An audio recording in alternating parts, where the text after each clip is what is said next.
Més d'un miler de persones s'han manifestat aquest dissabte a la localitat oriolana de la Murada per a exigir el tancament de l'abocador, presumptament il·legal, de l'empresari Àngel Fenoll.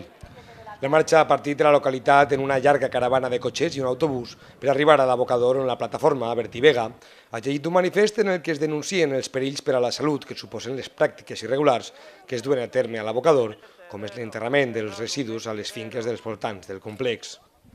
Eso demuestra que no existen las condiciones técnicas, en lo que estás viendo arriba, si quieres enfocar por allá, las condiciones técnicas necesarias para acometer el tratamiento de los residuos.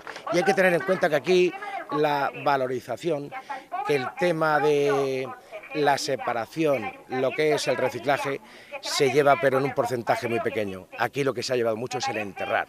Además, fuera del perímetro del vertedero, se ha enterrado en parcelas, en fincas. Ahora mismo la que tenemos delante está totalmente llena de basura y pertenecen a propietarios particulares. La plataforma denuncia que a l'abocador arriben residus d'arreu de l'estat espanyol i no només dels 17 ayuntaments autoritzats per a fer-ho. Tenemos constancia de que han venido desde La Rioja, desde Castellón, de Tarragona, de Valencia, por supuesto de toda la costa.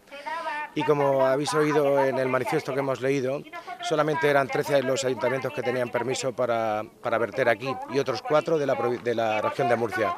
L'empresa de Fenoll acumula diferents expedients per pràctiques irregulars per més de 300.000 euros, a més de la investigació penal que s'està duent a terme i el decret de cessament de l'activitat decretat per un jutge el passat mes de setembre.